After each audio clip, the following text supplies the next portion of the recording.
কাটাছেঁড়া সংবিধান দিয়ে জনগণের আকাঙ্ক্ষার প্রতিফলন হবে না। নির্বাচনের আগে প্রয়োজন পুনর্লিখন করে অসঙ্গতি দূর করা, এমনটাই মনে করেন রাষ্ট্রবিজ্ঞানী, সংবিধান বিশেষজ্ঞ ও বিশ্লেষকরা। সেন্টার ফর গভর্নেন্স স্টাডিজের গণতান্ত্রিক পুনর্গঠন সংলাপে এসব মতামত উঠে আসে। এ সময় উপদেষ্টা এএফ হাসান আরিফ দাবি করেন, এই অন্তর্বর্তী সরকার শুধু ট্রাস্টির ভূমিকায় আছে। সংবিধানের পরিবর্তন কিংবা পুনর্লিখন যেটাই করা হোক, মূল ভূমিকা নিতে হবে ছাত্র জনতাকে। বিস্তারিত মোহাম্মদ নুরুন নবীর প্রতিবেদনে। ছাত্র জনতার গণ অভ্যুত্থানের মধ্য দিয়ে ক্ষমতায় এসেছে ডক্টর মোহাম্মদ ইউনূসের নেতৃত্বাধীন অন্তর্বর্তীকালীন সরকার। এরপর থেকেই দাবি ওঠে রাষ্ট্র মেরামতের। আর রাষ্ট্র মেরামতের জন্য প্রয়োজন সংবিধান সংশোধন নাকি পরিবর্তন করতে হবে, তা নিয়ে চলছে আলোচনা সমালোচনা। সংবিধানের অনুচ্ছেদ 7-এর খ ধারা মতে একসাথে 1/3 বেশি সংশোধন করা যাবে না। তাই শনিবার রাজধানীর বিস অডিটোরিয়ামে এই সংলাপের আয়োজন করে সেন্টার ফর গভর্নেন্স স্টাডিজ।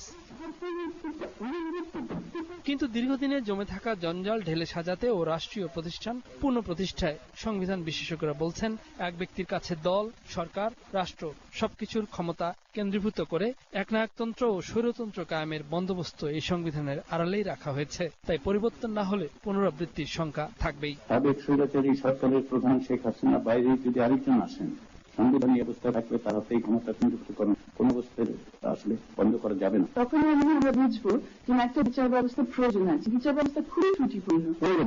রাষ্ট্রের সকল প্রতিষ্ঠান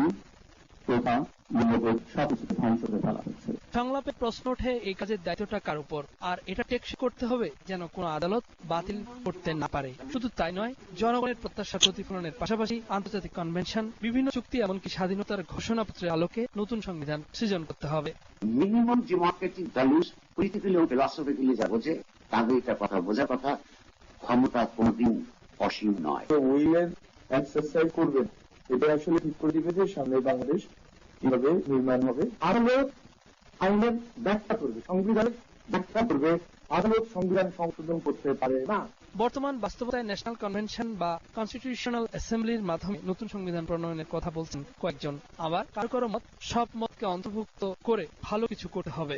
কনসালটেটিভ ইনক্লুসিভ প্রসেসের মধ্যে দিয়ে এই জিনিসটা করতে পারলে আমার মনে হয় যে অনেক রকম কন্ট্রোভার্সি রোড বক্সকে অ্যাভয়েড করা যেতে পারে। সরকার সিদ্ধান্ত অধিকারী নয়। এই সরকার হচ্ছে ট্রাস্টি, বেনিফিশিয়ারি হচ্ছে জনগণ, আর সেটলার অব দি ট্রাস্ট হচ্ছে এই ছাত্র জনতার যে গণ অভ্যুত্থান। ৭১ বাংলাদেশ আর বর্তমান বাংলাদেশের জনগণের প্রত্যাশা এক নয়। তাই বাস্তবতা মেনে সংকটের সমাধানের পথ খোঁজার তাগিদ সিজিএস এর এই সংলাপে। আমরা এই সরকারের সফলতা নিশ্চিত করার জন্য যা কিছু করা দরকার তাই করব। মোহাম্মদ নুরুন নবী, গ্লোবাল টেলিভিশন, ঢাকা।